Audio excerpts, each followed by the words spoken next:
Une vérité dans l'ombre. Le domaine Wexford dominait la colline comme une forteresse d'opulence, ses piliers de marbre blanc scintillant sous le soleil matinal.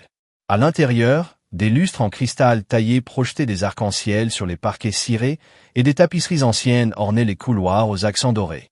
Ce palais, bâti pierre par Jonathan Wexford, un millionnaire autodidacte de 42 ans, incarnait son ascension fulgurante depuis une enfance modeste dans une petite ville ouvrière. Fils d'un mécanicien et d'une couturière, il avait transformé sa détermination en une fortune colossale. Mais ce matin-là, alors qu'il ajustait sa cravate bleu marine devant un miroir vénitien, une ombre pesait sur son esprit. Isabelle, sa femme depuis 8 ans, glissa derrière lui, vêtue d'une robe de soie crème qui épousait ses courbes avec une élégance calculée. Ses cheveux auburn, impeccablement relevés, brillaient sous la lumière douce du chandelier.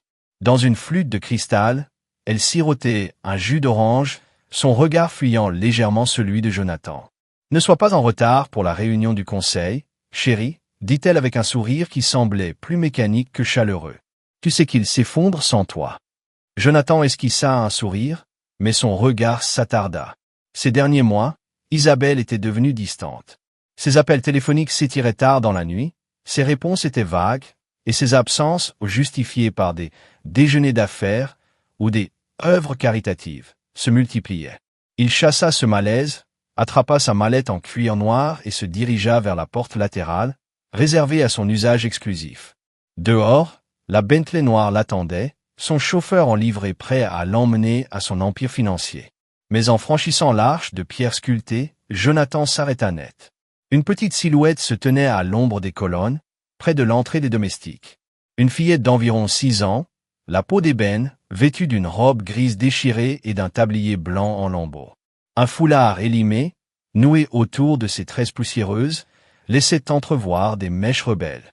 Ses pieds nus, marqués par la crasse des rues, s'enfonçaient dans la pierre froide. Dans ses mains, un seau en métal cabossé, qu'elle serrait comme un talisman, oscillait légèrement. Ce n'était pas un objet pour mendier ou voler, mais un vestige d'une vie où chaque possession comptait. La gouvernante, une femme aux cheveux grisonnants nommée Madame Arrow, apparut à la porte. « Elle traîne parfois par ici », murmura-t-elle à Jonathan, son ton mêlant pitié et agacement. « Elle ne fait pas d'histoire. Elle doit avoir faim. » Mais la fillette, ignorant Madame Arrow, fixait Jonathan avec une intensité troublante. Ses yeux, d'un brun profond, semblaient porter une sagesse bien au-delà de son âge.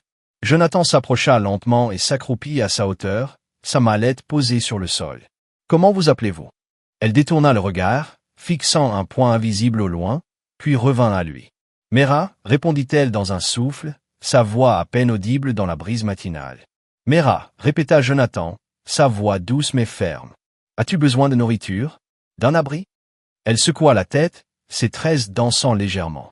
Puis, après une hésitation, elle prit une inspiration tremblante. « Je suis venu vous dire quelque chose. » Jonathan inclina la tête, un mélange d'amusement et d'inquiétude dans les yeux. « Qu'est-ce que c'est » Mera jeta un regard furtif vers le domaine, comme si elle craignait d'être entendue. Elle se pencha, ses petites mains crispées sur le seau. « Votre femme, elle vous ment. » Jonathan cligna des yeux, pris de court. « Pardon » Mera baissa encore la voix, ses mots à peine plus forts qu'un murmure. « Hier soir, je dormais derrière le mur du jardin, près des rosiers. Je l'ai vue par la fenêtre du solarium. Elle était avec un homme. Pas vous. » Jonathan se redressa lentement, son pouls s'accélérant. « Qu'est-ce que tu veux dire » Il riait, chuchota Mera, ses yeux ne quittant pas les siens. « Elle parlait de vous. Elle a dit que vous alliez bientôt partir. Que tout serait à elle. Elle a dit qu'elle était presque libre. » Un silence lourd s'installa. Le soleil réchauffait la pierre, mais une vague de froid envahit Jonathan. Il scruta le visage de Mera, cherchant un signe de mensonge, une lueur de malice. Mais il n'y avait que cette sincérité brute, teintée d'une tristesse qui semblait ancrée dans une vie de solitude. Mera n'avait rien à gagner à lui parler, et pourtant, elle était là, risquant tout pour une vérité qu'elle seule avait vue. À cet instant, le rire cristallin d'Isabelle résonna depuis le couloir principal. Elle passa près du majordome, son téléphone collé à l'oreille, sa voix légère mais distante, comme si elle jouait un rôle. Jonathan resta figé, les mots de Mera, elle a dit qu'elle était presque libre, résonnant dans son esprit comme une alarme.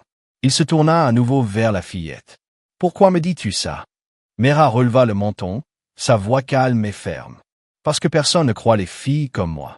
Mais je vois tout. » Puis, sans attendre de réponse, elle inclina légèrement la tête, un geste presque solennel, et s'éloigna sur le chemin de pierre. Son seau tintait doucement à ses côtés, un son fragile dans l'immensité du domaine. Jonathan resta immobile, le regard perdu dans la direction où Mera avait disparu. Il n'avait aucune raison logique de la croire. Pas de preuve, pas de mobile. Juste une enfant sans abri, portant un secret plus lourd que son corps frêle. Et pourtant, quelque chose en lui, un instinct forgé par des années à déchiffrer les intentions cachées dans les salles de réunion, lui disait qu'elle parlait vrai. Cette nuit-là, le sommeil le fuyait. Allongé dans leur chambre ornée de velours, il observait Isabelle qui se brossait les cheveux devant sa coiffeuse en acajou, sous la lueur tamisée d'une lampe Tiffany. Chaque geste était parfait, chaque sourire étudié. Mais désormais, Jonathan voyait les fissures dans cette façade, la façon dont ses doigts s'attardaient sur son téléphone, le léger tremblement de sa voix lorsqu'elle mentionnait ses projets. Les mots de Mera, elle a dit qu'elle était presque libre, tournaient en boucle, comme une vérité qu'il avait refusé de voir. Le lendemain matin, Jonathan ne monta pas dans la Bentley. Il annula sa réunion du conseil et s'enferma dans son bureau, un sanctuaire de bois sombre et de cuir vieilli. Le soleil matinal filtrait à travers les vitraux, projetant des éclats colorés sur son bureau. Ses doigts hésitèrent au-dessus de la souris, alors qu'il ouvrait le serveur crypté de surveillance. Il n'avait jamais eu besoin de vérifier les caméras internes du domaine. Sa maison était un havre de confiance, son personnel trié sur le volet, Isabelle son roc. Jusqu'à maintenant. Il rembobina les images, ciblant l'aile du jardin, le couloir nord-est mentionné par Mera, à 1h47. Son souffle se coupa. Là, sur l'écran, Isabelle glissait dans le couloir, sa robe de soie scintillant sous un rayon de lune. Ses cheveux relevés, elle jetait des regards furtifs autour d'elle. Quelques secondes plus tard, un homme apparut. Jonathan se pencha, le cœur serré. Ce n'était pas un inconnu. Edward Crane, son associé depuis 10 ans, un homme qu'il avait considéré comme un frère. Son estomac se noua. Les images montraient les deux silhouettes pénétrant dans le solarium, loin des regards indiscrets. Pas de lumière, juste des ombres mouvantes. Des gestes subtils, une main effleurant un bras, un rire étouffé. Puis, la voix d'Isabelle, captée par le micro directionnel, il a presque fini. Les fonds sont sur le compte à Zurich. Bientôt, nous n'aurons plus besoin de lui. Jonathan sentit ses mains s'engourdir. Ce n'était pas une simple liaison. Isabelle et Crane complotaient pour siphonner sa fortune, fruit de décennies de travail acharné. Il repensa à l'enfance difficile de ses parents, aux nuits où il étudiait à la lueur d'une lampe de poche pour bâtir cet empire. Tout cela, Isabelle voulait le lui arracher. Les heures suivantes furent un tourbillon d'action. Jonathan annula ses rendez-vous, contacta son avocat, fit geler ses comptes offshore et ordonna à son équipe informatique de fouiller les traces numériques d'Isabelle. Les preuves s'accumulaient comme des pièces d'un puzzle macabre, des contrats falsifiés portant sa signature, des transferts bancaires vers des comptes cachés, des emails cryptés entre Isabelle et Crane. Elle avait planifié de prendre le contrôle de la fondation Wexford, une organisation caritative qu'il avait créée en mémoire de sa mère. Sans Mera, il aurait tout perdu. Ce soir-là, lorsqu'Isabelle rentra d'un prétendu déjeuner d'affaires, Jonathan l'attendait dans le grand salon, un dossier épais à la main. Son visage était impassible, mais une tempête faisait rage en lui. Il ne cria pas, ne l'accusa pas. Il lui tendit simplement les documents, des relevés bancaires, des captures d'écran, des contrats truqués. « C'est fini », dit-il, sa voix aussi froide que l'acier. « Les comptes sont bloqués. Le conseil est informé. Le contrat de mariage sera appliqué à la lettre. » Isabelle se figea, son masque de perfection se fissurant pour la première fois. Ses yeux cherchèrent une excuse, un mensonge, mais Jonathan leva la main. « Tu m'as menti » murmura-t-il. « Une petite fille, sans rien, a vu ce que j'étais trop aveugle pour voir. » Le lendemain matin, Isabelle était partie. Ses valises de créateur, ses bijoux, ses traces, tout avait disparu. Le domaine semblait étrangement silencieux, comme libéré d'un poids invisible. Mais le cœur de Jonathan n'était pas à sa fortune préservée. Il pensait à Mera, cet enfant qui avait bravé sa peur pour lui offrir la vérité. Il lança des recherches immédiatement. Il contacta le refuge local, envoya son personnel fouiller les ruelles du marché, les quais désaffectés, l'ancien parking près de la gare où les sans-abri trouvaient parfois refuge. Après des heures d'efforts, ils la trouvèrent, recroquevillée dans un abri de carton près d'une benne à ordures, son seau cabossé serré contre elle. Ses yeux s'écarquillèrent de méfiance lorsque la Bentley noire s'arrêta à quelques mètres. Jonathan descendit, sans costume ni cravate, vêtu simplement d'un pull gris et d'un pantalon sombre. Il s'agenouilla à sa hauteur, ignorant la boue qui tachait son pantalon. « Mera, dit-il doucement, son regard ancré dans le sien. Tu m'as sauvé. » Elle cligna des yeux, muette, ses doigts serrant le seau comme un bouclier. Jonathan sortit alors un petit collier en or de sa poche, gravé d'un seul mot, vérité. Il le passa délicatement autour de son cou, ses doigts effleurant le foulard usé. « Viens avec moi, si tu veux. Tu n'as plus à être seul. » Mera hésita, ses yeux scrutant son visage comme pour y chercher une promesse. Puis, lentement, elle tendit une main tremblante et saisit la sienne. Les mois qui suivirent transformèrent leur vie. Mera s'installa dans l'aile des invités du domaine Wexford, une chambre lumineuse avec vue sur les jardins. Mais Jonathan comprit vite qu'elle avait besoin de plus qu'un toit. Il lui offrit un foyer. Un lit douillet avec des draps en motif d'étoiles, des vêtements colorés qui remplaçaient ses haillons, des tuteurs pour rattraper son retard scolaire, des médecins pour soigner ses cicatrices invisibles. Pour son 7e anniversaire, il organisa une fête dans le jardin, avec un gâteau au citron, son parfum préféré et des lanternes flottantes qui illuminaient la nuit comme des étoiles.